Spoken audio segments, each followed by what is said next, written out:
How you guys doing today? It's Anthony Gangi. Welcome to another episode of Tier Talk. So great question sent my way. We'll dedicate this show to Tara Ellis. So Tara, this show goes out to you. Let me see. She had a nice little quote.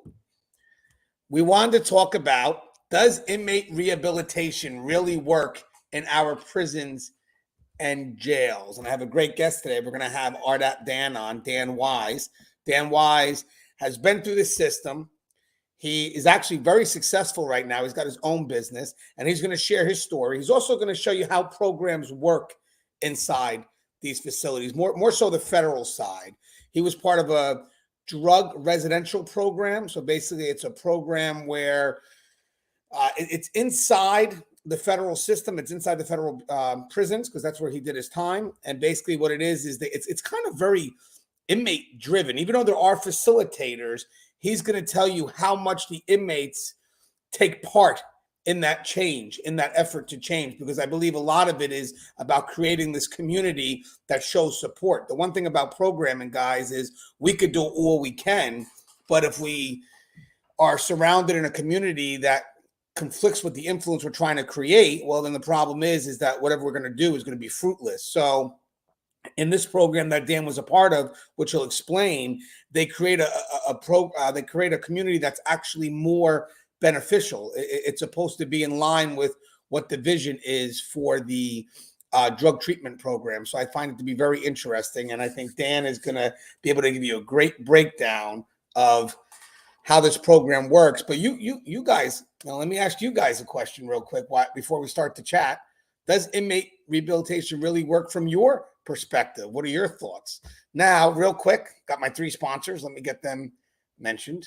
Bear with me.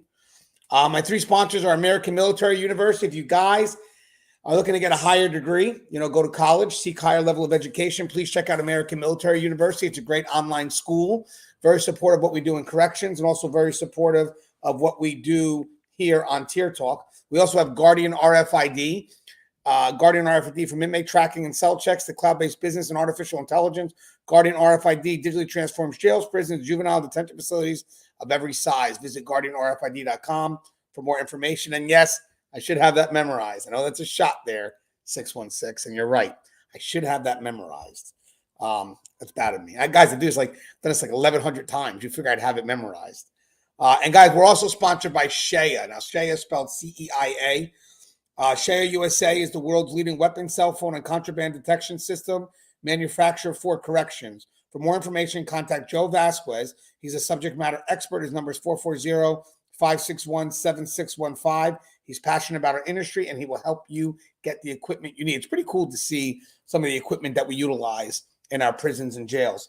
Guys, before we meet Rdap Dan, he was on the show that we did the other day, which went very well. Thank you guys for being a part of that dialogue. Rdap Dan was involved. I think it was was it the Pen Pal episode? I think it was the Pen Pal episode. And he gave some very good information, very good feedback, very good advice about what the Pen Pal system could be if you want to have an inmate that could manipulate it, or the benefits if there's the boundaries so we don't get overly involved with the inmates. So I thought that was a great episode. What I would like to do, guys, before we get Dan on, is I'd like to introduce you to Dan by using a video from his channel. So let me go ahead and share this video out first.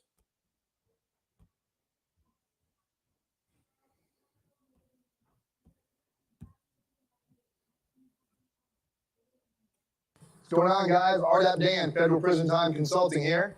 If you or anybody you know is potentially facing a federal prison sentence and want to know how we can help you reduce your sentence through Rdap, sentence reduction, PSR preparation, narratives, character reference letters, click on the link in the description right now. Set yourself up for a consultation and find out how we can help you. People helping people, communities method, one day at a time.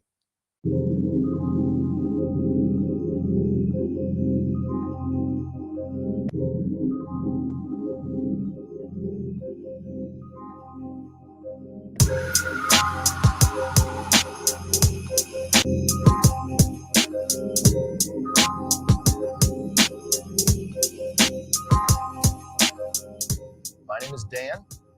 I am a federal prison consultant, And how I got into this industry is I actually went to federal prison myself in 2014. And today we're taking a little drive back through the prison where I actually served my time at Coleman Federal Prison.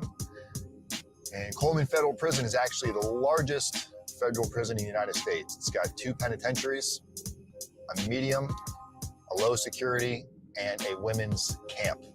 So I worked for a doctor in 2011 that was charged with overprescribing oxycodone and other types of pain pills, Schedule II narcotics.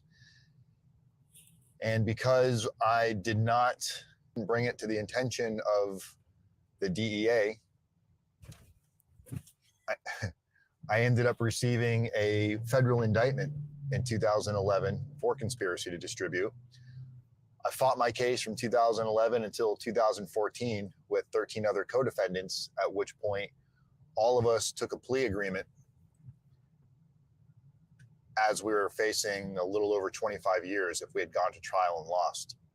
So I took a plea deal, which capped my sentence at 60 months, meaning they couldn't give me anything more than 60 months. And fortunately for me, my day of sentencing, the judge downward departed from the cap and gave me a sentence of 42 months. So I thought I was going to serve 3.5 to 4 years in federal prison. There's a program called Rdap, Residential Drug Abuse Program. And because I had substance abuse issues with alcohol and marijuana, I qualified for a program called Rdap, Residential Drug Abuse Program, which reduced my sentence by up to 12 months. So I was able to take this program in prison. I was also given 15% good time through the feds. They took a year off for the residential drug abuse program, and then they sent me to the halfway house for the last 11 months of my sentence. So I ended up only serving 13 months in federal prison. And as you can see right here to our left, this is the actual low security prison where I spent my entire time. And there's women right now out on these lawnmowers, and these are actual inmates. All of the females do all of the work in the entire prison. They cut the grass, they do everything. And we've got one literally right here with her red headphones on. My girlfriend, Shelly, she was also sentenced with me, and she did her time at the camp here at Coleman, and that was her job. She used to ride around on the little lawnmowers, cutting grass for the rest of the Bureau of Prisons.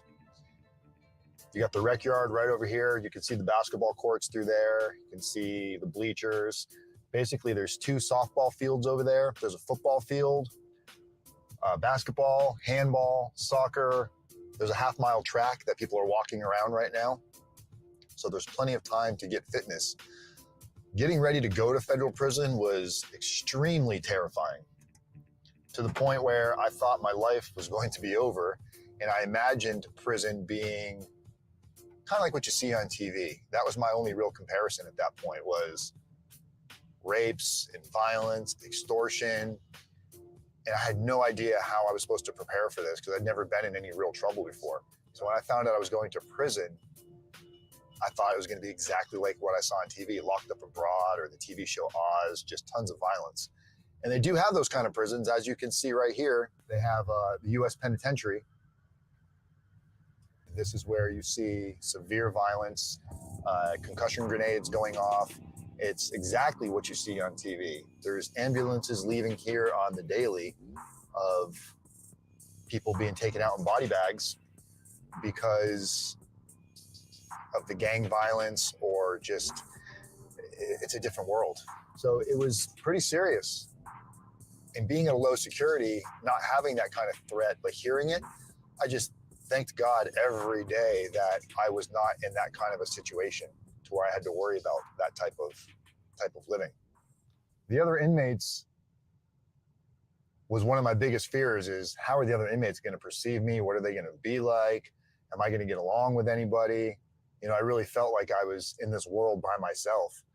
And when I got to prison and I met all of these individuals that were really no different than me, some of them different backgrounds, different cultures, different upbringings, but we all had one common factor.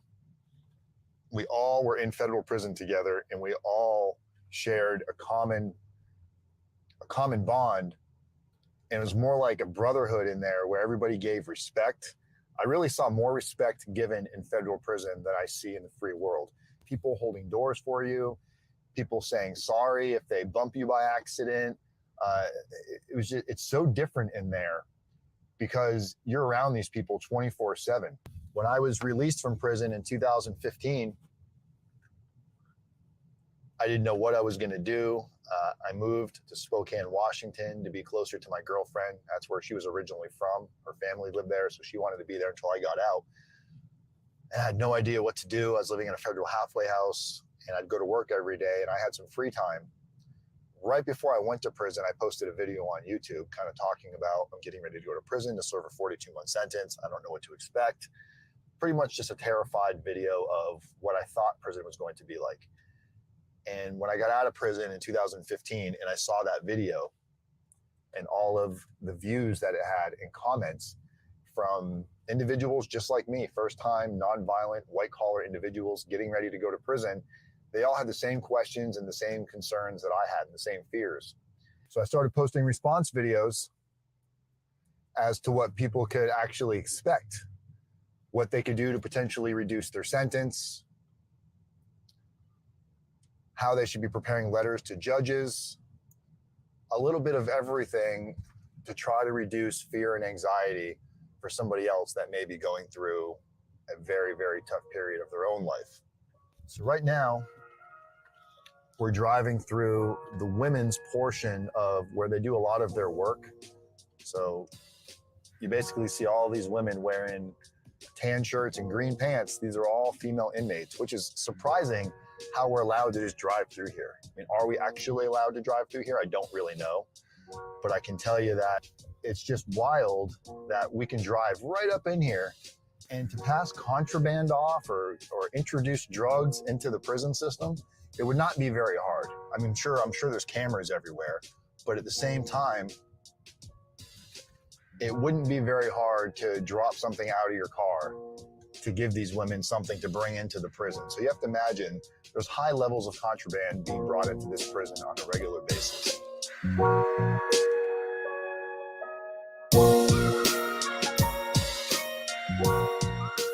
This is where I spend my time, right here at the federal prison.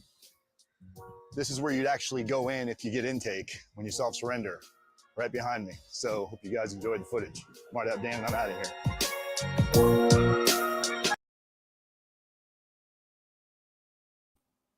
All right, let me get Dan on. Hold on one second. Hey, Dan, real quick, where's that facility located at again? It's in Coleman, Florida. It's like right on the outskirts of Ocala. Hey, Dan, you know what's funny? Most people would not want to return back. They wouldn't even want to do a tour. Bro, that gave me the chills. I haven't watched that video since I made that video, and dude, I'm like, ugh. 2019. Whew, that was. How did it feel? I mean, obviously going in, going into the system the first time, you're at your lowest, but then when you're coming back now, you're doing something. You're making accomplishments. I mean, when you take that trip back to that facility to look in, is there a different person looking at those walls? Oh yeah. Looking at it from the perspective of the first time, I was looking at it out of the perspective of my life is over. This is going to be the defining moment that's going to define everything that happens after my life will be defined from inside this prison system, which ended up being true. But I associated that thought to all negative changes in my life where no one was going to respect me. I wasn't going to be able to find work. I was going to lose my relationships. Just every negative condensation that comes with prison was what I thought it was going to be like. After my release and doing what I do now and then returning there was very looking at it from that perspective, going back and seeing where I was. It brought back every ill feeling and just the sorrow that's behind those gates. Now, obviously in the camps and the low securities isn't as bad as the little tour we did there of the penitentiaries, but there's a lot of empty souls there. There's a lot of lost dreams. It's basically a place where souls and dreams go to die. It's a big giant graveyard. Dan, I mean, guys, give you a little knowledge how me and Dan met each other. It was through YouTube. I wanted to try to. It was a YouTube dating site, right? Yeah, it's a YouTube dating site where influencers get together and meet. I wanted, as I grew up in the profession, mind you, I was an officer, moved up to admin, and I saw a different perspective when I moved up, because you see the prison as a whole. You don't just see it from that department's perspective. You see it at the higher level, which includes the other departments that help the facility run. And when someone asked me at one point, do I believe inmates could change? When I was at the front line, it was a little bit different. But when I moved up to admin, I saw the passion, really saw the passion of some of the departments I oversaw, which was social services, education, the religious services. And I said, well, if they're so passionate about what they do, and I believe in what they do, then I have to believe in the outcome of what it is that they do. So when someone said, do you believe inmates can change? I said, yes, as long as you have people that are invested in the process. And the one thing that's tough, and I know Dan will definitely want to comment on this, is that when you're trying to put programming behind the wall, trying to motivate people to step up and make change, there's two things that you need. One, you need inmates that really want to do it for the right reasons. Now, bear with me, guys, really want to do it for the right reasons, which Dan will explain. And the other thing, which I kind of reflects the Rdap Dan program, is a community that has no conflict with the good message that you're trying to spread. Like, you could do programming, and the problem is you could send that inmate back to a unit where it's a counter influence and everything you're doing for the day is destroyed, or you can have a community that's controlled. So when you do the programming, it stays within that community that can reinforce the values that are being taught. But what's your thoughts on that side of rehabilitation? I mean, am I right? Is it about the person wanting change? And is it also about the community? Is it going to allow for that positive change to occur? Yeah, I want to answer a comment that came in the room real quick, just because it's a comment I get all the time, and it's a complete false thought process. I think it's Aries 0416. Federal prison. Oh, I'm sorry. It was a question. I apologize. She asked, is federal prison a country club when compared to state prison? So the federal prison system, similar to state, it really depends on the custody level you're going in. So you've got non-violent offenders in the state. You've got non-violent offenders in the feds. In the federal system, if you're a non-violent offender, white collar, non-violent, and when I say non-violent, I don't just mean white collar. I mean, you could have been a drug dealer that was just peddling, and you weren't, you didn't have any weapons or anything. It's your first time getting in trouble. You're going to go to a low security prison. In the feds, it might seem like a country club compared to what everybody hears, because they're always thinking prison is horrible. But then there's this misconception of feds is club fed and state is like a pure shithole. If you go to the feds and you end up in a penitentiary or a medium security prison, you've got lifers in there, you've got gang violence, you've got murderers, you've got RICO, you've got mobsters, you've got some serious criminals that are behind bars. That it is no country club for these guys. These guys are locked down 23-1. They're getting beat up, they're getting shanked, they're getting extorted, they're getting raped, they're getting turned out. And when you saw that quick video that Anthony played in the beginning, every single day, I'd walk the yard, and from my prison yard could see the towers of the penitentiary. It was very close. Every day we would hear concussion grenades go off, which means some type of a fight broke out on the yard. And followed by the concussion grenade, you would hear get down, and then you would hear a live round fired as a warning shot.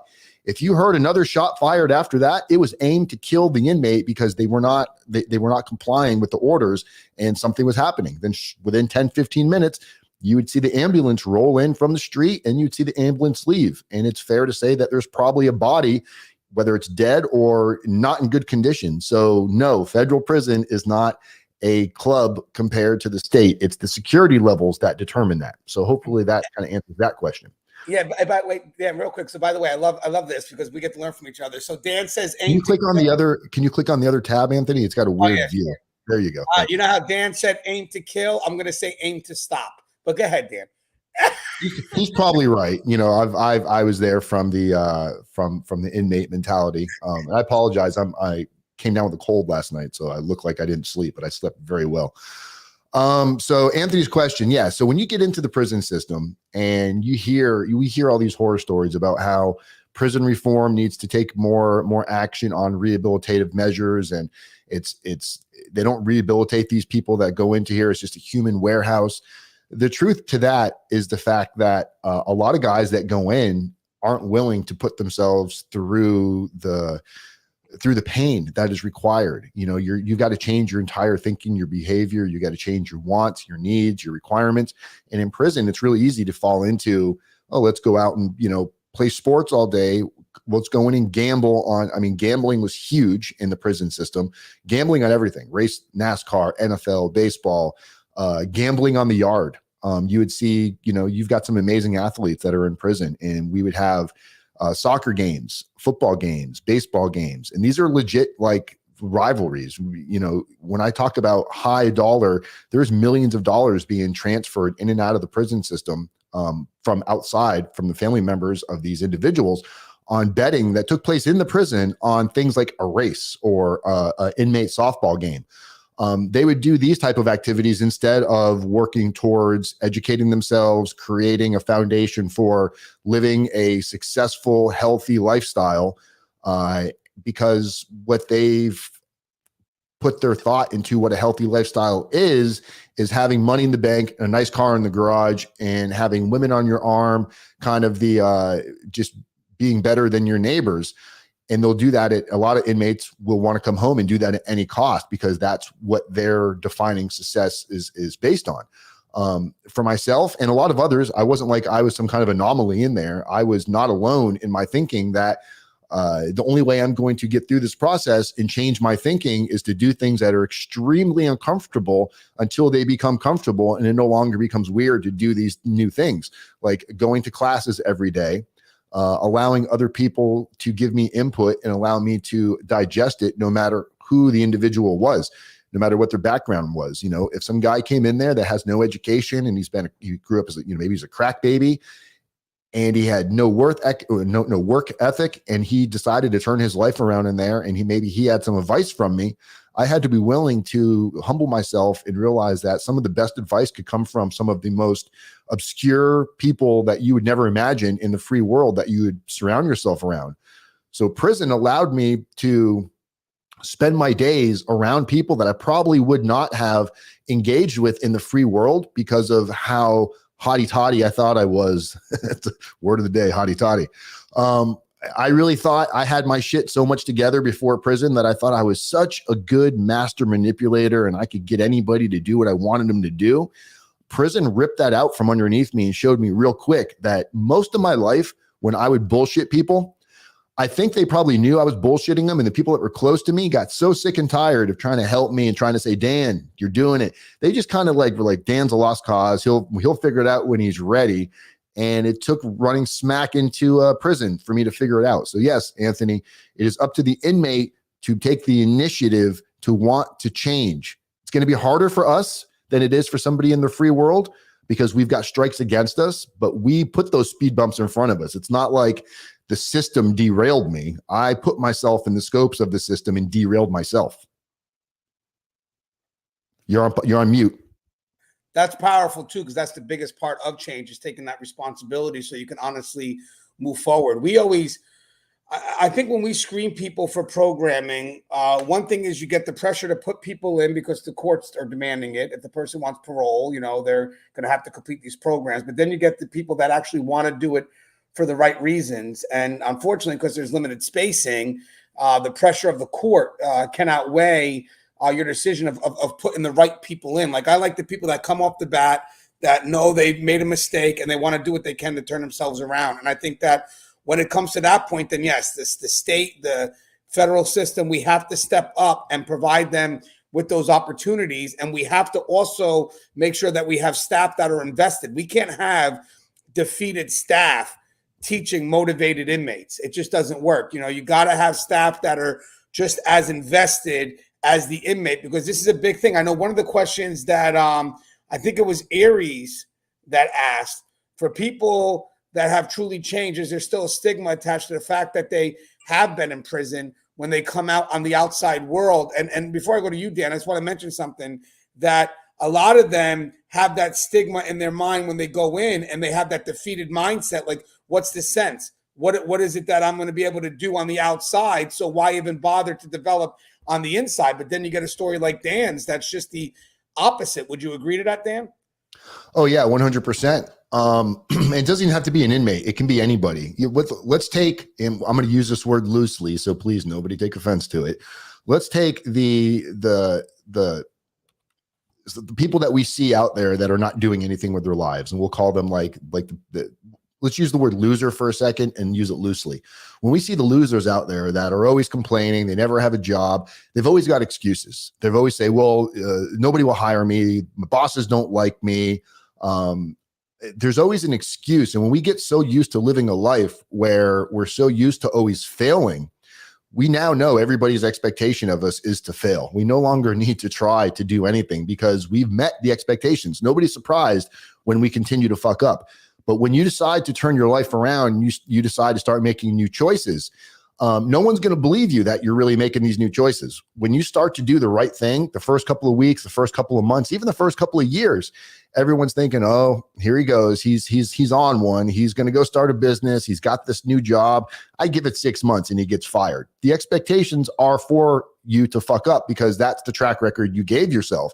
So you tend to self-sabotage. I tend to self-sabotage. Let's use I statements instead of you. So I tend to self-sabotage because I know everybody's expecting me to fail, and I don't want the pressure to have to maintain living a pro-social life because I know people are watching in the bleachers that are going, it's a matter of time before he self-destructs. And that pressure is so great for the first couple of years. When I came home from prison and I started making my child support payments on time and I started taking things serious, I started putting money in the bank, I started holding myself accountable, I started rebuilding my credit. Every day I felt like I was living a fake life. I felt like this isn't meant for me. Something's going to fail. It's going to fail. I was putting all of these negative thoughts out there that was causing so much anxiety to the point where I thought I needed to get on medication. I almost wanted to go back to prison, not because prison was easier. It was just, there was no expectations of me in prison. But I would say about 3 to 4 years out of prison, one day I remember thinking to myself, I no longer think I'm going to fail. I would actually be surprised if I fail. I became the person that I wanted to become, but it didn't happen overnight. I always use this phrase that process is a change. It's not an immediate event. You can't say if you're in a really bad spot right now and you say, I'm going to go change my life, and you start on the path tomorrow, and then the first roadblock you hit, you use that as a reason. Oh, there it goes. Well, why should I even have tried? There is no point. It's a self-defeating thought. And to create new habits, it's going to take time. You have to be willing to know that there's going to be failure along the way. But failure, I've learned to adapt failure as lessons and no longer even really use the word failure. Now, I have a whole separate other YouTube channel called Failure to Launch, which basically means that you have to be willing to fail as long as you're making decisions and you're trying to make better decisions after every failure. You're only going to get better, and you no longer really care what other people think. There's still people out there that are going, yeah, Dan's been doing this now for a while, but I wouldn't be surprised if he fucks up. And will I fuck up? Who knows? But I don't use that. I don't let that negative thought harbor what I do next going forward. You're on mute. I did it again. Julie's going to be all on me. Come on, Julie. You have one job. Julie, one job. So I always preach, obviously, failure's feedback, 100%. I mean, I got to go teach out, do a keynote this week. I mean, that's part of the thing. And when you say failure's feedback, people will embrace failure as a lesson as opposed to being judged on it. And obviously, you have to make failure feedback, positive feedback, because if you don't, then you wind up building excuses that stop you from moving forward. Alicia mentions that what percentage of inmates do you think are motivated to seek rehabilitation for the right reasons? If I can go first there and then you, if you don't mind. Yeah, you're gonna know this better than me. I can tell you that. Yeah, so I'm gonna say it's tough because there's a lot of variables in place. Because I wish we could get to every inmate that would need it, but sometimes we don't because resources are very low, staffing is low, money is low, and it's tough because sometimes we get pushed in the direction of trying to rehabilitate people that aren't ready, but they're getting ready to go out. And that's why they wind up coming back, is because they're still impulsive, and we try our best. But, programming is technically long-term. to some extent. We're not doing activities, we're doing programs. They're longer term, and it requires a shift in mindset. And some of that shift relates to what an inmate sees as positive, believe it or not. You got to realize sometimes these inmates are surrounded by negative support systems. They support behavior like the criminal. You hang out with gangs and you get supported for robbing a car or stabbing up another gang member. And, they see that as positive behavior because the people that they feel love them are supported that. And you have to go in with the mindset, like, I got to shift those expectations. I got to make sure that first, this person has the right mindset. And what you have to do is you have to connect to the moments that matter. Like when an inmate gets a degree behind that wall, there should be a community of support that reinforces the need for that degree. If you don't have that community of support, the inmate's going to go back to what they feel, because yes, there is some level, unfortunately, of trying to understand what's the right thing to do. And I think a lot of inmates, we may think that they should automatically know that. But when they're born in a culture that's conditioned negative behavior, when the people that they love the most are doing criminal activity and expect them to do the same, they start to become confused. And then when they get into the prison system, we have to shift that behavior. And then we have to get them to kind of learn how to justify the good behind that behavior. And that's why I always said, if an inmate comes up to you and they tell you about something that's positive that they've done, there's a way for us to appreciate the moment with them and keep them motivated. Because the moment you don't, the moment you just kind of push it aside, it's not a big deal, it starts to push them back to where they were originally. So sometimes when they come up to you and they say, hey, I just got my degree, sometimes it's not so much about their bragging. They're looking for confirmation. They're looking for like, hey, is this the right step I need to do? And for some people that think that it's so obvious to know what's wrong, not when you're in a community that, supports what's wrong. It becomes very confusing. That's why Rdap Dan program, to me, I like it, because it puts you in that community that's going to keep the right influence where it needs to be. Would you agree with that, Dan, for the most part? 100%. And there's a question in the room. And next time we do this, Anthony, you got to get me on as a co, so I can actually do that. Somebody just pointed in the room, said, what do you think the most rehabilitative programs that are out there? I can tell you hands down, and it's not just saying because I went through it, but Rdap, the residential drug abuse program, if you look at the stats on that, if you look at recidivism as a whole, it's ridiculous about the amount of inmates that recidivate. If you look at recidivism solely on people that have gone through Rdap, it's about 10 to 15% of individuals that recidivate that go through Rdap. When you think of Rdap, when you hear the term and it can knock a year off your sentence, when you're on the outside on like your pre-trial phase, getting ready to go through it, you're looking at, let's say, 5 years, and someone says, oh, if you get into this Rdap program, you can knock a year off your sentence, plus your good time, plus some halfway house time. You could be down to like 25 months on a 16-month sentence. That sounds great. And sure, you want to get that time off. So you go put yourself through the hurdles to get into Rdap. But then when you get into Rdap, it's not what you expected. You think it's going to be some class that's like AA or NA, where you just kind of sit there and go through some bullshit motions, and you take a little, 7th grade reading level IQ test at the end, and boom, you get a year off. No. Rdap is a cognitive behavior therapy program. It holds you accountable. It's peer-to-peer. It's 10 months long. You're telling on each other, which sounds like the opposite. It's so counterproductive of what you think about prison. That snitches get stitches. But Rdap, you sign a contract that when you agree to go into this program, part of you, because this Rdap is a participating, willing, full program that you put yourself into. You're not made to take Rdap. It's completely up to you to get into it. And part of the program requirement is holding others accountable, giving and receiving feedback. Holding each other accountable could mean, if I see Anthony take a piece of chicken in the chow hall that he's not supposed to, and he puts it in a plastic bag, wraps it up in his pants, takes it back to his dorm, it's really not that big of a deal. But in the morning meetings, when they say, does anybody have a pull-up? A pull-up is where you basically tell on somebody else for breaking a rule. I would have to put my arm up and say, yesterday I saw Mr. Gangi in the chow hall taking a piece of chicken, put it in his pants, took it back to the chow hall, and made chicken salad.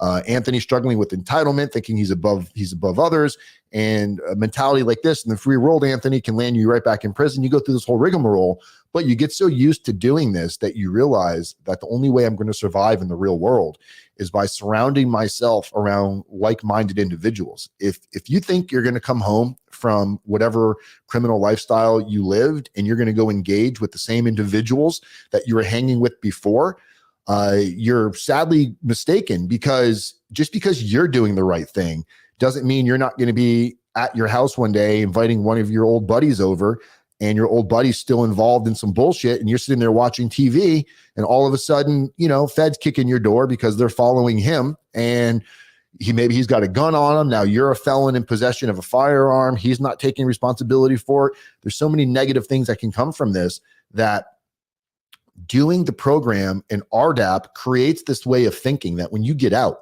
you really question everything you did, and changing people, places, and things becomes a big part of it. I joke around, but I don't joke around. People ask me, what would you do different? I'm like, look, I tell everybody that's in my circle right now, if you're doing anything shady and I find out about it and the cops knock on my door, I'm telling on you. I'm going to be the first person. He did it. You can tattoo 5K1 right on my fucking neck, because I am making a conscious choice to not surround myself around people that are doing things that could lead me back. And if you're doing those things, and I tell you, if I say to Anthony, just let you know right now, if you do anything that breaks the law and you involve me somehow without my knowing, you're not giving me the opportunity to walk away, I'm going to tell on you. So that gives Anthony the radar right there to avoid Dan, because he knows Dan is going to be the one that's going to bring us down. When I hear all these people going, oh, he got caught because of a snitch, he got caught because of a snitch. No, everybody snitches, first off. Second off, he got caught because he put himself in the scopes, and he wouldn't have gotten caught if he wasn't breaking the law. The snitch can't snitch on you if you don't do something and get snitched on. So you have to change your way of thinking, and prison mentality should only be prison mentality when you're there. You see all these YouTube channels with all these prison guys right now that talk about reforming themselves and doing the right thing, but yet they also say, if you get caught, don't tell on nobody. You can't have 1 foot in and 1 foot out and expect to be successful. And by successful, I mean living a life that you can be proud of, that you're never going to have to look over your shoulder again. Mute. Darn, I did it again. Hey, Dan, you said the program ran about 10 months, right? Correct. All right. And I have another question for you. I'm trying to get some of the audience on. Are there Rdap-like programs for those under indictment? I think someone who seriously participated in Rdap should be considered in sentencing. Say that one more time. Under indict, you mean like while you're out? Yeah, I guess like maybe instead of going to jail or prison, you can wind up maybe doing a program, and then that could be looked at before sentencing. Sure. Yes, but yes and no. So there's drug treatment programs, and it's not going to be the same level, and it's going to be because of the individual. It's not going to be the same level. I'll give you an example. If you'd have taken me and said, hey, Dan, if you go complete this, 40-hour course or whatever while you're on pretrial, maybe we won't send you to prison. The difference is it's probably for the average person to be able to go to an in-treatment program, unless you've got some really good insurance, it's going to be very expensive to go to like an inpatient program where you're actually going somewhere. And anybody that's getting money, like if I'm paying a organization to accept me to go there to get help, they want me there. And as long as I'm there, they're getting money. So they're much more likely to look past certain things. The average person, A, probably can't afford that. And the average person, B, will probably get to run a little game on them a little bit because the company wants to continue to get their money. In Rdap, you're getting the best of both worlds. You're getting an inpatient program, but they have no incentive to cater to your needs, because the BOP gets paid for everybody that enters into the Rdap program. I forgot what it is. It's a few $1,000s per inmate that goes into the program, but the inmate does not have to finish the program for the BOP to gather those funds. So once an inmate goes into the program, it's very easy to get removed from the program. You break confidentiality, you're kicked out. You get in a fight, you're kicked out. If you get, let's say Anthony got caught stealing chicken and he's in phase 1. Phase 1, I pull up Anthony in the morning meeting. You stole chicken. They're going to go to Anthony. Why'd you steal the chicken? Anthony, if he has half of a brain, he's going to say, I did take the chicken. I was struggling with entitlement. What I can do to work on this is hold myself more accountable, surround myself around peers that are doing the right thing. Okay, no big deal. Anthony gets caught doing it again.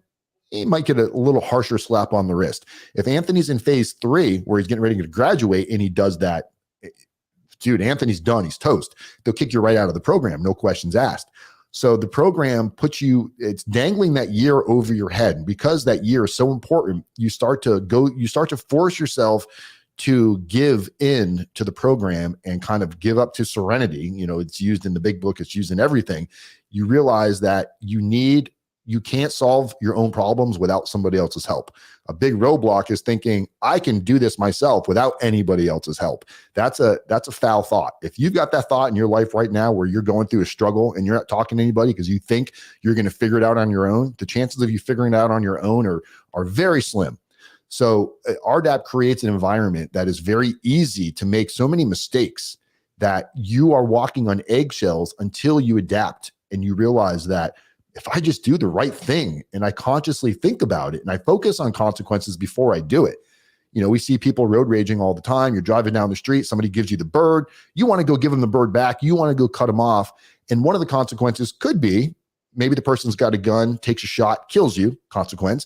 Person takes a shot, misses you, hits your daughter in the back of your car, kills your daughter, or something simple, or getting in a car accident, and now you're sitting in jail for speeding. Those are the consequences because you allowed yourself to react without stopping and thinking.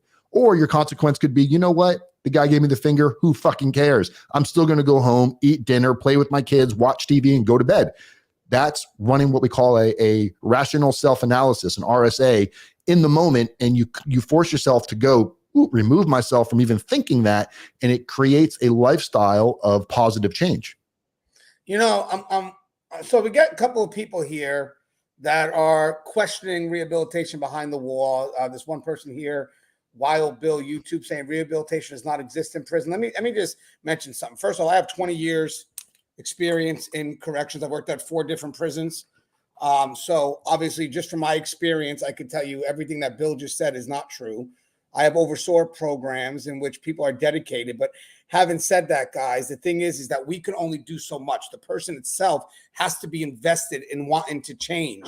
And I have seen people leave the facility and never come back because they made that investment at day one.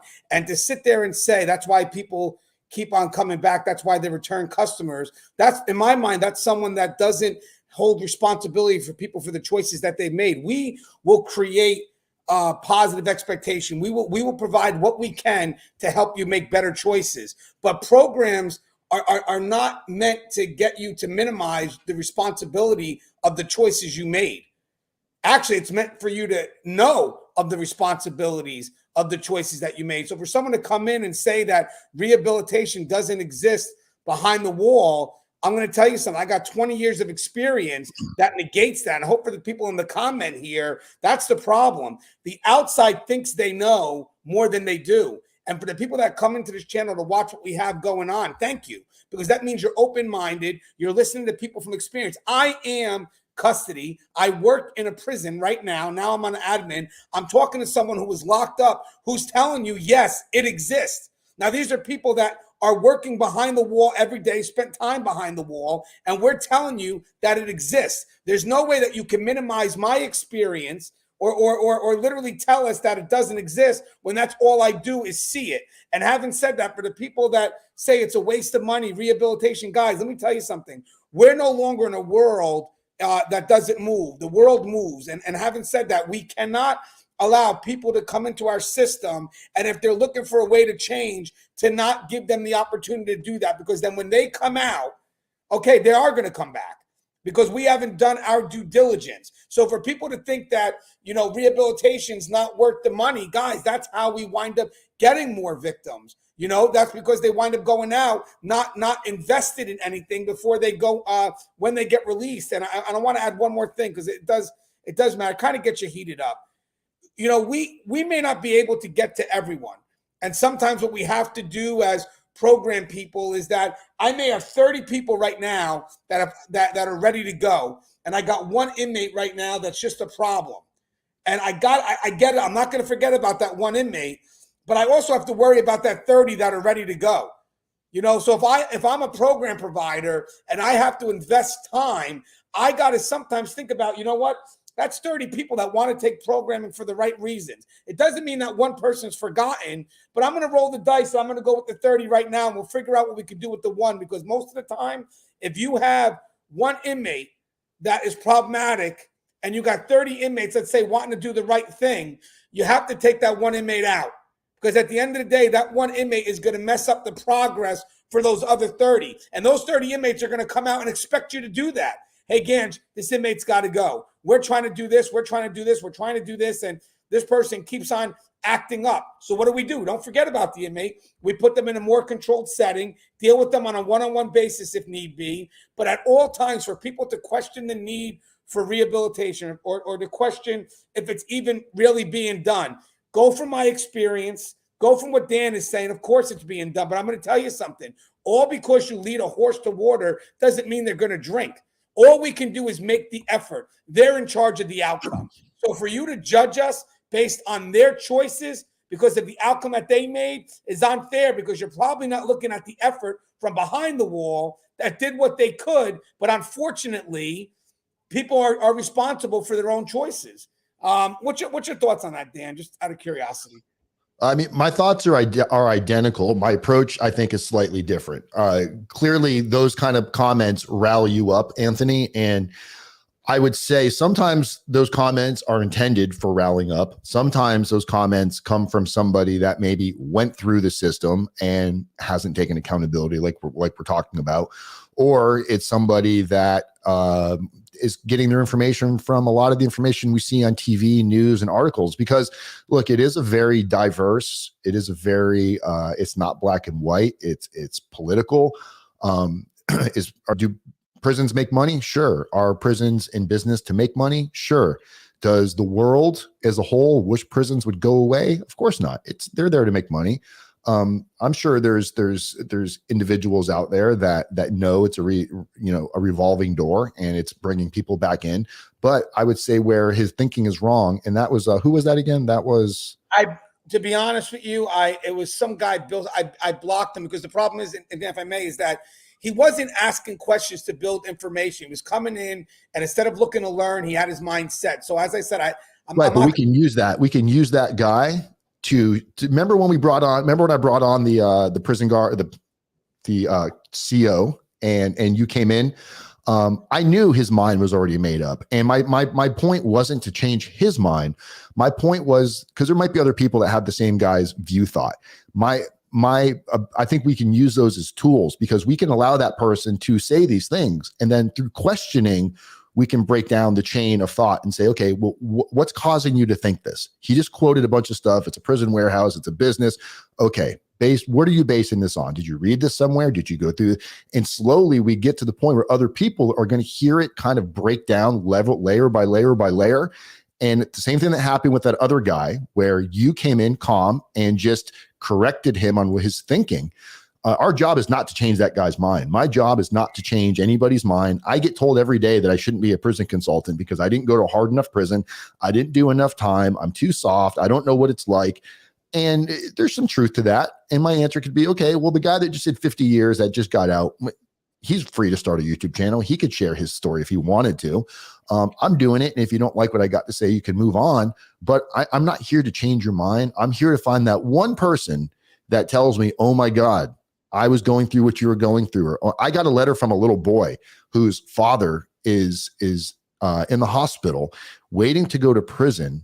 And he's so depressed. He tried to hang himself, tried to kill himself. His son found him hanging in the garage.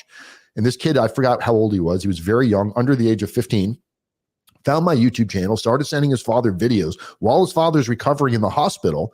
And his father reached out to me and said, my son, because of your videos, taught me that my life is more valuable and that this isn't the end.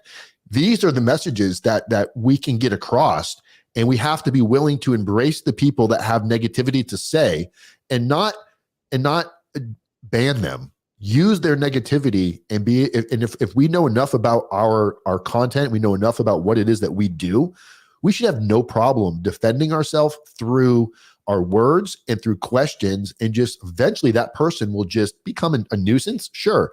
But other people are going to realize that the little bit of truth that exists, that it's a prison warehouse, prison system needs reform. There's no question. But there's a million people out there working on prison reform. We got Kim Kardashian working on prison reform. And people can talk all the shit in the world they want about her, but she's using her fame and her money to bring awareness to something that needs help.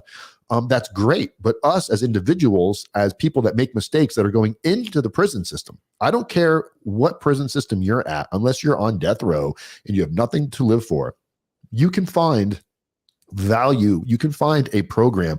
You can create. I created a men's group while I was in prison, while we had no programs going on. I created a men's group within my unit where we were helping guys that were going to be testing for their GED, where we were doing basic math and reading, just going over stuff to keep the mindset kind of in a good general area. So people like that guy, I say, let him back in the room and let him say what he's got to say, because now he's feeling, oh, see, this is why he banned me, because he knows that I'm right. Or somebody else might be going, oh, Anthony's banned this guy because he knows that he's right. And we both know that the guy's not right, but we don't need to attack him, and don't let it get under your skin. That's where people get to you, is you allow that shit to crawl under your skin, brother. And there's no need for it, man, because sometimes you know what you know. No, Dan, sometimes I do that because the problem is then the audience that supports you, they wind up focusing on the person with the negative message, and then we lose the value of what we're giving out in the moment. And again, he was blocked for some time being, because I don't want the audience to, focus on that comment, and then what happens here, they lose out on the value. And also, I want to mention something. So I do agree. I believe it or not, a lot of the staff know that the justice reform, as long as we get staff involved, because guys, people are afraid of the word change. So I use the word evolve. Because change is like, what am I doing wrong that we have to now do right? Where evolve is, how do we take what we're doing right and move forward with it?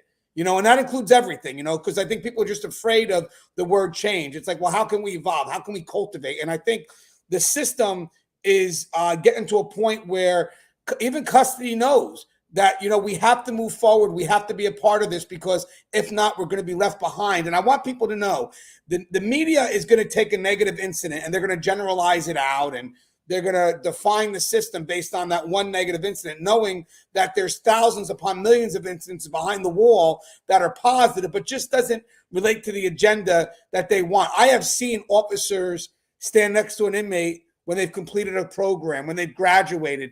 I have seen them working with the educators to make sure that inmates that are under 21 are getting education. I mean, it is a community in which we try to support each other. And I don't, right from day one, I don't like the us versus them mentality. I don't like custody versus inmates, because the concern with that is that if you have a perspective of negativity towards the inmates, then the people that are coming for the programs, the people that advocate, they automatically think that we're divided, that we're against them. And I know for me, working at the higher level, I have talked to program providers that have come in and expressed their concerns, where they're trying to reach out to just one.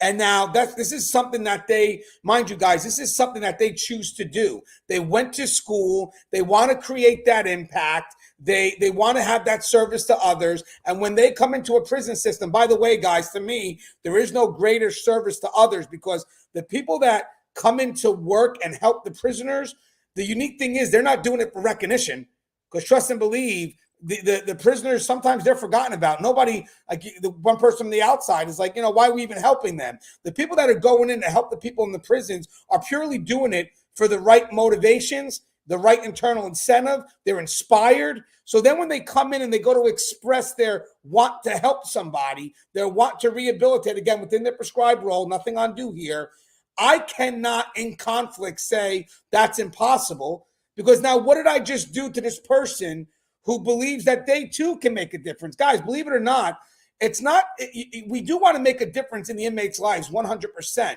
but that also matters to us and how we see ourselves, where we see our value. So every time an inmate succeeds, we take on that value if we're invested in that.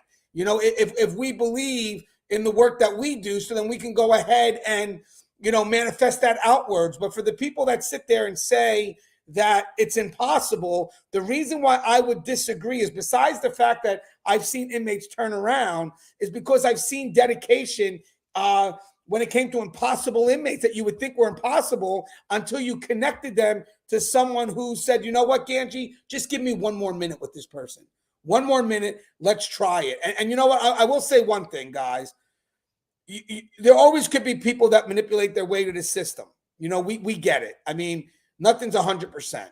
And that's where we come in. We have fail safes. We do what we can. We filter it, and we try our best to make sure people go in there for the right reasons. But could they still get filtered through? Of course they could. But having said that, that doesn't mean that we stop being productive. Sometimes, I'll be honest with you, someone that manipulated their way in may find value. And then all of a sudden, at the end, they're the person that's speaking because they got the most attendance. They received the most from it. I mean, what's your thoughts on that, Dan? That's me, 100%. I mean, I took Rdap because, so I found out about Rdap, the residential drug abuse program, before I went to prison. I was on pretrial and I was going through the process. I was getting ready to do my pre-sentence interview, which is the PSI. It's, for those of you that don't know, it's after you take a plea deal or after you're found guilty, you meet with probation that does an interview with you about, you know, substance abuse, mental health, money in the account, just everything. And they started to ask me if I had a drug problem or anything like this. And I said no, because in my mind, I didn't have a drug problem. And my attorney really didn't know anything about Rdap. And he did know there was a program in the federal prison system called Rdap that you could get some time off. So he said, hold on a second, I need to talk to my client. So he took me out in the hallway and said, I thought you told me you smoked weed and stuff. I was like, I smoke weed, but I mean, I'm not a drug addict. My vision of a drug addict was sitting in a basement with like a heroin needle. And he goes, well, I would at least tell him that you use marijuana, because I think you told me you'd smoke it every night before bed. And I was like, I mean, okay, it's not going to get me in trouble, is it? And he's like, no, just be honest about it. So I went back into probation. I said, okay. I said, I do smoke weed. He goes, well, how often? I said, I smoke like, you know, I take a hit or two before bed and helps me sleep. And he's like, how long have you been doing it? I was like, my late 20s, and now I'm 30 something at this point. So he put it in my PSR. And then I get to prison and I find out about Rdap, and I find out you can knock a year off your sentence. And I'm like, oh, this is great. So I meet with the Rdap coordinator, and she looks at my PSR. And because I mentioned my use of marijuana on a daily use, they qualify that as substance abuse. So I'm thinking I'm going to get into this program and tap dance my way through it and get a quick year off, just trying to con my way through the program, and had no intent of changing anything about myself. Just wanted to continue the scam, get it in and out of prison as soon as possible at all costs. But halfway through the program, I started to realize that the only way I was going to make it through this program is if I started drinking the Kool-Aid and stopped thinking that I had it all figured out and I had all the answers. By the time I finished the program, I was such a different person that, you know, you hear all the time that the pathway to hell is paved with good intentions. It's the opposite too. Sometimes the pathway to heaven is paved with bad intentions, and you end up becoming a different person through the process of change. I did not intend to change who I was. I didn't think there was anything to change. I was that stuck in my ways. And the person I am today wouldn't be the person I was if I did not do the fucked up things that I did. You know, it's sad that I had to go this route and I had to go so far down to make these changes. But I gave a speech after I came home and I started doing this. I went back to a college in Washington, and I gave a presentation on reentry, on how you can't just blame the system. You've also got the inmates have to take accountability. And my probation officer, who was my probation officer when I got released from prison, he drove 250 miles to come watch me give this presentation. I didn't know he was there until the end. And it was like, these are people that at one point I was taught to view as the enemy. And he never once gave me favoritism. He was never like, you're going to make it, Dan. He treated me just like he treated everybody else. I thought he was a dick at the beginning, but in the end, you know, I learned that he had a job to do. And even though he internally had hope and wanted to see me, he knew that it wasn't his job to give me pats on the back. As a grown man, I have to do things not because of affirmation and because somebody says, good job, Dan. I don't get cookies you don't get a cookie or a gold star in life for doing the right thing of what's expected. And he came because he was like, I'm proud that you've made this choice and you've created this path for yourself against odds, against adversity. And you're doing it for the right reasons. That's why I'm here today. I'm proud of what you've done. And things like that are why I do it. So yeah, it's dead on 100%. Hey, real quick, Alicia asked, what is it that you think got through to you, Rdap, Dan? Was there one moment? Yeah. So I was okay. So in groups, you have to do what's called pull-ups, where you have to eventually you have to pull somebody up, which means you have to tell on somebody for something. And I was trying to figure out a way to do a pull-up without making everybody hate me. So one day in group, we're all sitting in a little group session of just my group of RDAPers, like 15 of us in a little classroom. And the RDAP coordinator, Miss Neesmith, not this coordinator, one of the RDAP counselors, Miss Neesmith, she says, I have to leave for a minute. I want you guys to continue the conversation. Don't veer off track. Don't start side talking and whatever. So she leaves. The minute she leaves, we all start bullshitting and talking about whatever. And then she sneaks back in. We don't sneer, and she's so pissed. So I go to her after the group and I'm like, hey, Miss Neesmith, I was thinking about doing a pull-up tomorrow morning. She's like, oh yeah, I'm brand new. She's like, well, what are you going to pull up? And I was like, well, I was thinking about pulling up the whole group. She's like, for what? I was like, well, because you told us to do this and we didn't do it. So I thought I could pull up the whole group. She's like, is that what you think you should do? I was like, is it what you think I should do? And she's like, I'm not here to tell you what you should do. You do what you think is right. So I go back to one of the other guys in the group who's kind of an alpha in the group, this guy Tingle. And I said, hey man, Miss Neesmith, and I'm lying right now, Miss Neesmith wants me to pull up the whole group tomorrow. He's like, why? And I told him, he goes, oh, okay, if she wants you to do it, then do it. So I get to thinking about it and I'm like, fuck, this is going to come back. They're going to find out. So I go back to him and I say, hey man, she didn't tell me to pull up the whole group. I went to her and I told him, and he goes, oh, okay, no big deal. Next morning, he raises his hand and it doesn't even dawn on me. And they call on him, Mr. Tingle. He stands up. He's like, this morning, I like to pull up Mr. Wise. And I'm like, I still am so stupid and clueless at this point. I have no idea. So I stand up. He goes, Mr. Wise, yesterday you came to me and said, Miss Neesmith wants you to pull up the entire group. And I mean, he's just his body language and his pointing. Oh man, it was so humiliating. I'm in front of 150 guys that are all in the group. And he's like, you brought in you're using staff to manipulate the system because you don't want anybody to look at you. You think you're going to make everybody happy. And that's not how this is going to work. This is the attitude that got you into prison. And I was like, oh my God, I'm going to get kicked out of Rdap. And it was bad. Like from that point forward, I was labeled as a manipulator. And they had already told us that one of the hardest traits to break is one of a manipulative nature. So I remember when they do what's called a team meeting, and they only do team meetings if you're on the cusp of getting kicked out. So Thursdays are team meetings. So Thursday they come in every morning. Nobody knows who's getting teamed until like the minute of, and they walk in the group like, we're getting ready to do teams. If you hear your name, stand by. They named like 4 names. And I'm like, whew, and all of a sudden, oh, and Mr. Wise, we need you to stand by as well. I'm like, oh man. So they bring me into a team meeting where it's the doctor of the program and all of the DTS staff. So there's 5 individuals and me sitting like in the principal's office. And the Dr. Smith says, so Mr. Wise, why did you do what you did? And I remember my Miss Neesmith she was the person that was over me. She was my counselor. And she says, before you answer, Mr. Wise, think very carefully. I was about to just continue to try to like manipulate and lie and I just took a second and I said, I didn't want the group to not like me, and I wanted to do a pull-up because I know we're supposed to. And I thought if I pulled up the entire group for something that wasn't that bad of a deal, that no one's going to get kicked out, but I still get points for doing a pull-up. And I just thought it would be easy, and I didn't think it through. So I tried to manipulate the situation. And they took a minute, and then Dr. Smith looked at me and she said, that's probably the only answer you could have given that wouldn't have got you kicked out of the program. So it was that moment that I realized that because my kids were waiting for me to come home, my family was waiting for me to come home. That's a whole year that I would have lost. So I said to myself, I have to learn how to just shut the F up and let this process do what it's supposed to do. And if I see somebody do something wrong, just pull them up and not worry about the consequence of it. And that's what I did. And I continued to create this behavior, and it took a couple of months before it became comfortable. But then it just became part of who I was. Yeah, and guys, I mean, I like that question about the one moment, because in my experience, I believe the one moment is what starts you on that right track. But it really has to be a moment where you may feel at your lowest, and then someone comes in with that ray of hope. And by the way, guys, everything I say is still within that prescribed role.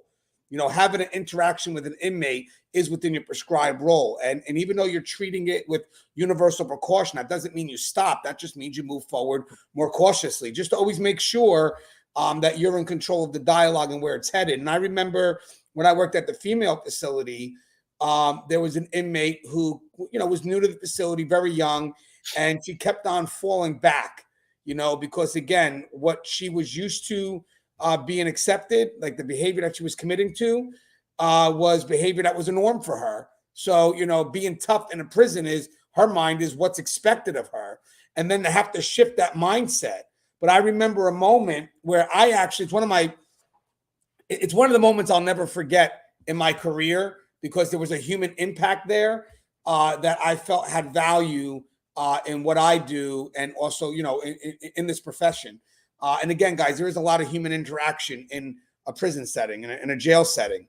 So I remember the inmate, she had gotten in trouble, just came into the system, got into trouble for a fight, and then was put back into PHDH placement, which would be a pre-hearing placement until the charge could be heard. At that point, the inmate is limited property, probably hardly any property, and they're kind of placed in a separate area of the facility while they wait for their court line to be heard, their case to be heard. So anyway, as I'm walking down doing my rounds, I hear the inmate upset. You can hear the inmate is crying. Now, mind you, it's a lot different person when they're by themselves in the dark than they are in the light when everybody can see them. So, you do your rounds, and of course, it's our job to check. We have to check to make sure the inmate is okay. They're going through something, so you're not going to ignore it. So I go back, and now, mind you, I've never exchanged any words with this inmate. This is the first time we ever had that interaction. And, she's in the back of the cell. So I go to ask if everything's okay. And of course, she's, not really speaking much. She's, upset at, I believe, more of her circumstances. So I remember telling her something that, it's good to be upset at these moments, because it reminds you that you don't want to be here, which means that, somewhere along the line, your life could be better than this. So maybe as you're going through this moment, like Dan said before, this, I say setback or failure, then you have to move forward at this point. So now the choice is up to you. That's all you now. But remember this moment, because this may be what you feel could be your lowest, or this may be the beginning of something great. But that all depends on your choice. And I remember having that dialogue and just kind of going through the moments. And then months later, because she did get in trouble, she was sent out to another facility at the time. That's how we operated. And then she came back. And I remember doing mess. So I'm overseeing a centralized feeding of the inmate. They come out to mess. And I remember her hearing my voice over the intercom. Now, she can't see me because I'm behind a two-way or one-way mirror, whatever it is. But I remember her hearing my voice when I mentioned to the ladies they have to take off their hats. And when mess had ended, she kind of stayed off to the side. And I remember coming out, and she goes, "Hey, aren't you Gangi?" And I was just 6 months prior. And I said, "Yes, what's up?" And I didn't know her from a hole in the wall. And she reiterated that dialogue word for word in that moment. So guys, mind you, in the moment of darkness for her, that word connected her to something positive. And I will tell you something. From that day on, I kept my eye on her. And all I did was see someone that was committed to finding a purpose in life. Yes, obviously going back and forth because you're involved in an environment sometimes that may want you to do just the opposite. So that's where you yourself have to come in and make sure that you reinforce the right behavior. So what I did was I remember her giving these level of expectations that no one's ever given her before, positive expectations. And I saw every moment her effort to try. And I will tell you one thing, kind of what Dan said too, is that she would make bad choices once in a while, again, because this environment could do that. And she would fall back, but take responsibility, take the consequences, come back out more reinforced. And when she finally left the prison, I got a chance. I believe she may be the only inmate limited that I have actually shook hands with. I could tell you literally, guys, I maybe a handful of inmates that I've done that to. And I remember the officer calling me over to say, "Hey, somebody wanted to say goodbye. They're getting ready to leave." So I said, "Why not? I'll make the effort." I went over there, and that's who it was. And we had the exchange, and she, gave value to me, knowing that, hey, I could be a little bit more than just being a guard. I could be involved in something successful if I allow it. And by the way, I know very little of the people out. Once they get released, we don't contact them anymore, guys. There's no contact with them. That's just, we played our chapter in their book and they have their own book to write, so it moves on. But from what I've heard through the Vine, through the Inmate Vine, is that she's doing great.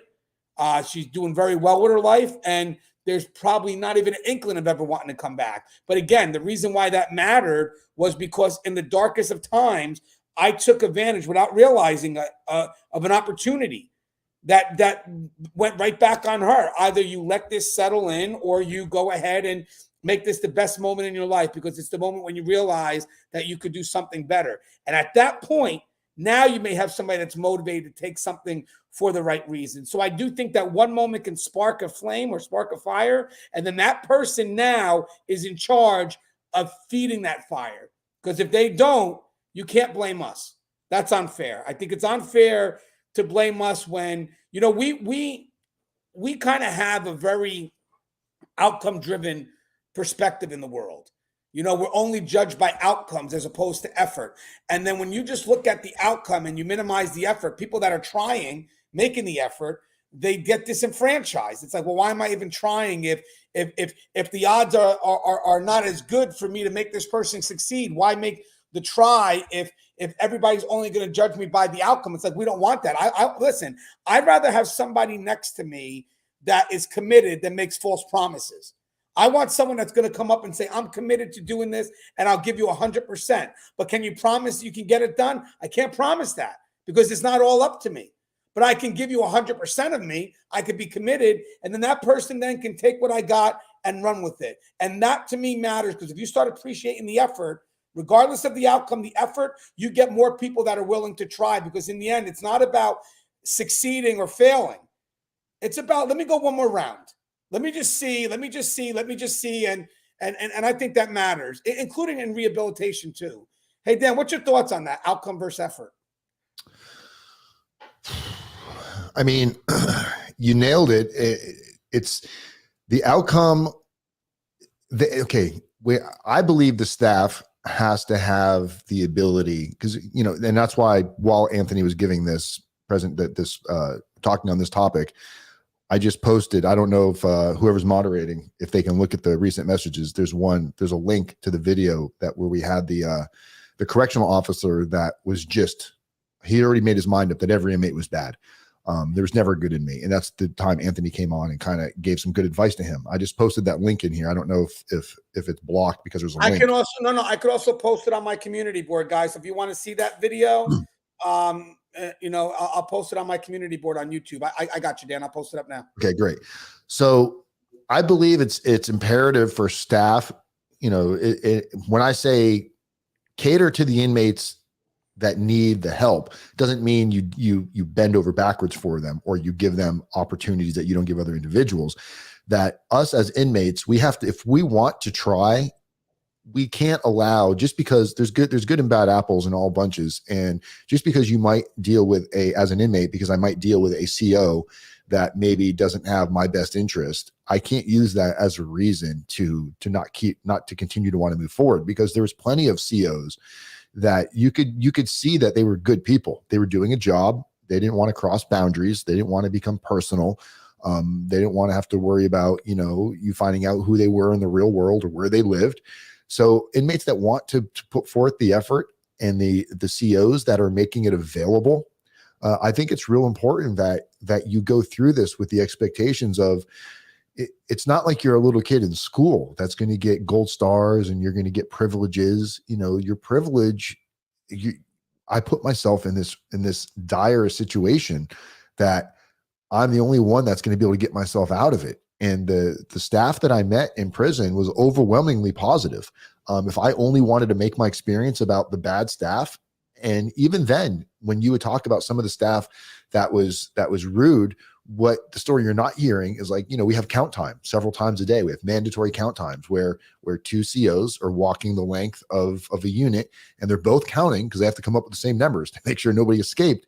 And sometimes as they're walking by some of these cubicles, some of the inmates would do some of the stupidest things, like they'd fart or they'd burp, or they would do, because you can't talk, but if I have to fart, that's part of my bodily function. And they would do it on purpose. They would do it really loud and rip it right when the CO is walking by them to try to interfere with the mindset of the CO. And then if that CO snaps on them, the inmate's like, oh, it's part of my bodily functions. You can't do that. And it's this game that would get played. And eventually, some of the COs become sick of it, and they're humans too. And they might have a breaking point.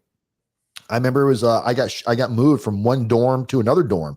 So at Coleman, you have A unit, B unit, and C unit, and each unit has 4 dorms inside of it. Well, I was in A1 when I first got there, but then when they moved me to Rdap, I went all the way to C. So count time would start, and they would do a midnight count time. So at midnight, the A unit was the first one that would get counted. So they'd come through there and they'd be gone by like 12:15. Well, when I got moved over to C unit, my mind hadn't adjusted to the difference in the count time. So I woke up, it was like 12:45 in the morning, 12:45 a.m. And I'm thinking, oh, they already did count. So I get up to go to the bathroom, and I walk out of the bathroom. There's a CO, and he's got a flashlight. What the fuck are you doing out of your bunk? It's mandatory count time. I could give you a shot for this. You're going to lose your RDAP. And I'm half asleep, and I'm just like, oh my God, oh my God. And he marches off, and the other CO came right behind him. He's like, hey, go back to your bunk. Don't make a scene. He goes, I get it. It's not that big of a deal, but it's up to you right now how big of a deal you make this. I could have snapped, and who knows what's going on in this CO's life, or who knows what inmates are giving him shit every single day. So you have to be willing to adapt and realize that not everybody is going to be, peaches and gravy. These things can happen, and hopefully, as a CO, Anthony Gangi, I would hope, just like I try to hold my peers accountable, I would hope the same from somebody would go, hey man, he was using the bathroom. It wasn't the end of the world. There's way worse things to lose your temper on. And you got to hope that you can hold each other accountable. It shouldn't be this, I stand behind my guy no matter what he did, because that's the same thing that I'm not willing to do anymore. When my criminal associates come into my life, I'm going to be the first one to tell on you now and make myself look like I'm no longer one of you when you're making the choices on your own. I think the same accountability goes for everywhere. We have to hold each other up, make each other better, and hold each other accountable. Yeah, I think we have these things, officers we call fire starters, where they rally it up. Believe it or not, guys, we want easy days. So I do believe that we do regulate them. If they're, I remember having certain officers, you work a unit, you go out on break, you come back, and this officer has literally got your unit in an uproar. And it's like, hey, you know what? You could run the unit now. And I'm going to go ahead and get the supervisor, because, there's certain ways that we have of running things. So yeah, I do believe that many of us do that, because at the end of the day, we want a peaceful day. I mean, especially as you get older in this profession, you realize, believe it or not, guys, is that you don't want to fight. You don't want to do that. You want an easy day. You do. You want, things that to be uneventful, because, trust and believe, guys, the consequences of a bad day in corrections is severe. It's not something you want to go in and be responsible for. So having said that, if you have a chance to regulate somebody that you can maintain that uneventful day, or that successful, I'd rather say successful day, because even on an uneventful day, there's still work happening behind the wall to make it an uneventful day. So why don't we make it a successful day? But having said that, the consequences are severe. So you don't want to rile people up. You don't want to do any of that, because you don't want to add to what's already something that could explode. And that's another thing. We're always a ticking time bomb sometimes. All because it's quiet right now doesn't mean it's going to be quiet forever. And I want to mention something too. Someone mentioned about Casey White. I think kind of the part of this dialogue is this. Inmates are the ones that have to commit themselves to the outcome. So they're the ones that kind of have to make the promise, where all we can do is make the effort. So yes, if you have an inmate that wants to change, then yes, we should be put in a position where we're able to provide that as best we can. But to be honest with you, the successful change or evolution, if you will, of someone going behind the wall, trying to make something good with their lives, isn't really dependent on the provider. All we can do is provide the effort. It's really dependent on the individual and what they're planning to do and how sincere they are for that change. I mean, that's why it's always a good question to ask them that why. Why are you doing it? Because if you ignore the why, then you ignore the intent. If someone says literally, and they'll say it, if it's an external incentive, I'm doing it because of parole, or I'm doing it because of this, and they give, that's not good enough. Because, you need something like, why are you doing it? Because Gangi, I made a mistake, or actually worse, I committed a crime. I did this and I did that, and I think that there is something wrong with me. And I remember a quick story where you want honesty, like Dan. Here's another one. So I remember a story, and I think I may have shared it before, but it's definitely worth sharing it again. And you know what? We do need more staff. That's the concern. But I want to share something real quick. We had a gentleman that was in for murder. He had a 30 with a 30, which means that he has to do 30 years before he's even up for parole. And by the way, he would be released at that point. He wouldn't have parole. He'd be released, but he'd be under mandatory supervision. And at any time, well, technically, at any time, he could go back if he messes up. So this gentleman here, his option to get out before that 30 years would be only through a halfway house. That would be his only option, which is something that we could offer if the halfway house was willing to accept the individual. That was his only option because there's no parole before that 30 years. And what was 30? I keep on saying there's no problem. I'm thinking of 30 with life. 30 with 30 means he's not going to get out before 30 years. That's the key. So what happened is he came up to us and he had the last year left. He was on 29 of 30 years. And he wanted to go to that community release. He needed to get to full min. And then with full min, guys, is full minimum. So that's the lowest restriction inside the prison setting before we send them out to the community. And you can't go, technically, you shouldn't be going out to the community without filtering through that full minimum level of housing. So with that said, I said, why do you want to go to the community? So he explains why, which makes sense. He wants to start a life. He wants to try to get things in play, get a job, do certain things like that. And the halfway house can transition him into that. Now, mind you guys, if the halfway house said no, or we didn't give him the opportunity, he wouldn't get that transition. It'd be totally dependent on his support when he got released. So he wanted to do things on his own. So with the support of the halfway house. So the next question we asked was about his crime. What did you do? And basically, do you take responsibility of it? So in his case here, he was involved in a drug trade and it went wrong. And he had to take someone's life in the drug trade. Now, mind you guys, if you're selling drugs, you also carrying weapons, right? You got to do that because you can get pounced on. So I asked him, do you regret taking that person's life? And the most honest answer I ever got was he said, no, I don't regret taking that person's life. What I do regret are the choices I made in my life that made that even an option. I was like, wow. To me, that was powerful. By the way, another person took advantage of all the programs in the prison system. Never got it. I think literally went 29 years without ever getting a charge. So either he was really good or he really was doing the right thing. And because I kind of got a chance to get to know him a little bit, I truly do think he was motivated right from the get-go. He matured very quickly in the prison system. And by the way, from what I hear, Inmate Vine, because there are certain people you kind of follow up on just out of curiosity, because sometimes when you're involved in a choice that they make, you're also very connected to the outcome of that choice as well. Could be, to some extent. Never came back.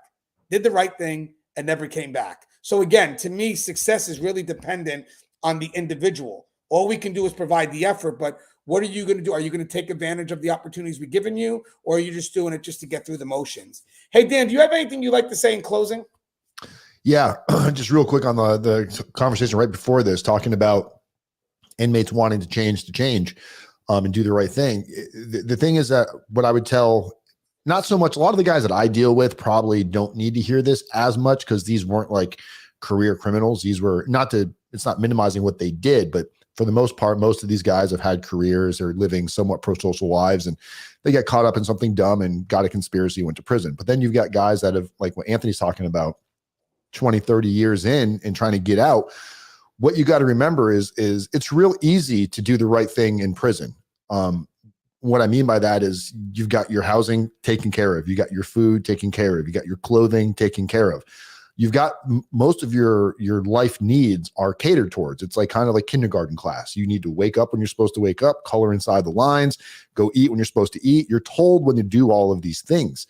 And when you get into a system, it's easy to do the right thing when everything is going kind of your way. But then what happens when you have a bad day? So now you get released to the free world. You got to go find a job. And it's hard to find a job sometimes as an ex or a convicted felon because you've got a record. So you have to already have that mindset. It's going to be a little bit harder for me to find a job than the average person. What happens if you get fired? What are you prepared for that mental roadblock of getting fired? Have you Have you adjusted your tools and you know when to pull out what tool? Go, hey, I got fired. Before I get pissed off and go fall back to my old ways, I got to remember how I got to this point to begin with and use my tools. When a relationship goes bad, when just all of these things that life throws at you that regular people deal with every day and don't go to jail over. There's plenty of people that don't know what it's like to have handcuffs on. There's plenty of people that don't know where the jails are. There's plenty of people that don't know where the police departments are because they've been able to adjust and make pro-social choices for the most part. So as somebody coming home, one of the biggest things because we go talk to jails, I've been to several federal prisons, a few state prisons, talking to guys that have been down for a long time and reminding them that you're doing really well right now, but everything is kind of presented for you. All you have to do is stay inside those parameters. In the free world, you're going to need to find housing. You think you're going to go live with your family. That might not last forever. You think you're going to have all of these things lined up. You're going to go start this great, everyone's got these amazing business ideas that they're going to go do when they get home.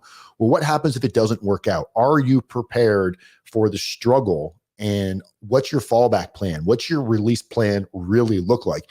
And when you get people to really think about that, you'll see it's a very uncomfortable thought process because the reality is most guys coming home, going to a halfway house, they're not going to jump right into a business where they're profiting and they're making money. There is going to be a struggle where you might be taking the bus for a while. You might be borrowing stuff. You might have some secondhand clothes. All of these things that you want to have that you had these pipe dreams in prison about, it's going to take time and a process of change where you put little tiny goals in front of you, manageable, obtainable goals that you can actually do to get to the larger goals. And when you get somebody that is that mentally prepared, that knows it's coming, and they've taken steps to show that they can work through that, the process of thinking is really what needs to be, I don't want to say needs to be taught, but needs to be questioned. When you see somebody doing great, saying, I can't wait to go home. If I was a CEO, one of the things I would say, hey, you're doing fantastic. What are you going to do if you get out there and you can't go start a real estate empire, or you get fired, or your family doesn't want you to stay with them? Where are you going to go? How are you going to make money? And what are you willing to do? These are the hard questions that us as inmates need to ask ourselves, because if we're not prepared for that, it's real easy to go, oh shit, it's not working out. I have to go pay bills. And next thing you know, I'm going to go get one little load of some powder. I'm going to make one drive, get some money. I'm going to get set. And you're right back into it. And then you're right back in prison. And you're going, what the fuck just happened? That's all I got to say. No, Dan, how can people find you? Oh, you can find me, Rdap Dan, RDAPDAN on YouTube. My website, you can either go to rdapdan.com, which brings you to the same website, federalprisontime.com. Anywhere on social media, just type in RDAPDAN, should come right up. But I got to have Anthony come on my channel, and we got to do one of these open conversations, because this is probably the most fun I've had on YouTube in a couple months. Well, we're going to do it again, Dan, because everybody loves you here. Obviously, I know Dan for a few years now. Yeah, you can do the heart 100%. I know Dan for a few inmates years. Do that? Is that like inmates? Yeah, like do that. Or guys, they sign, they spell letters out. Like, so this is a B. This is an A. I'm so not meant to be an inmate. Yeah, and guys, we have officers that are experts at reading that, by the way. So inmates, it's a universal sign language. When they go to communicate, let's say there are two different units, they'll spell out letters. You find it a lot in the female facility. They're masters at their own type of sign. Again, out of survival, guys, you become innovative. I saw some of the craziest stuff. We'll talk about that next time. That's a great conversation. Crazy stuff we've seen in prison one day. Ooh, but good stuff, waste of talent stuff. Yeah. Oh, yes. Artists, like you wouldn't believe. The best athletes, the best lawyers, the best lawyers. I hope everybody enjoyed the dialogue today. I just want to mention something, guys. So I'm going to California tomorrow, but I will try to see if I can get a live up, kind of give an update, whatever it is, just to kind of keep you guys connected. It's always good to have that support right before you go in to give a keynote, just to show you love. So if I mess up really bad, I'll come back here and try to tell you how failure's feedback. I'll try my best. But guys, I as I said, for me, I do believe rehabilitation is possible because I'm invested in the people that do it. And then again, through them, I could see positive outcome. And for those that say they don't believe in that, especially if you work in the system, think what you're saying to the people that work around you. I mean, think about the value that you're now putting on them, and then we wonder why there's a divide. That's why we have to remember something in the prison system. A lot of what we do, I get it, is it's the inmate that kind of puts all the pieces together. So having said that, if there's someone that has that negative perspective of let's say, the inmate, there's a good chance there's a divide somewhere. So if you go in believing that inmates can't change, the problem is the person who does it, who that's their job, now that person, we're not going to be tight. I'm going to wind up isolating myself from you because of how you perceive the work that we do. But that's it's the judgment on the inmate. No, it's not. It's the judgment on the team. So we have to go invested. We have to go in believing in the effort, regardless of the outcome. And at the end, trust and believe, guys, if we want to work together as one, it really does come from appreciating the effort. Because in the end, even if there is an inmate that can't change, that doesn't minimize the effort of the person who's trying. And I think that's the key. It's a different way of looking at things, that you will. And guys, you are going to have positive interactions. And yes, you're going to have negative. But I know at the end of my days, when I look to wonder what I've done in my service to others, I'm going to look at the moments where there was an impact, regardless of who I had the impact with. Is that crazy? But it's true. I know it because I watched my father die. When I watched my father die, my father had regrets. And in the end, he kept on apologizing for these moments where he felt that he could have done something a little more, regardless of who it was. I mean, he had regrets that were from high school, people that he would never have met again. And then you have to remind them of constantly of the good that you've done since then. So I think take advantage of the moment. If there's a chance to create a powerful impact, you do it. Just do it. Because in the end, when you start wondering where your worth was or the good that you put in the world, you never know what interaction is going to come back that's going to balance you before you exit this world. It could be an interaction with just someone who needed at that moment. And we don't know who that's going to be until that moment arrives. So as always, guys, love you guys. Don't forget, please subscribe, interact, engage, comment, hit that bell. That bell's going to notify you every time I post up a video. Stay safe.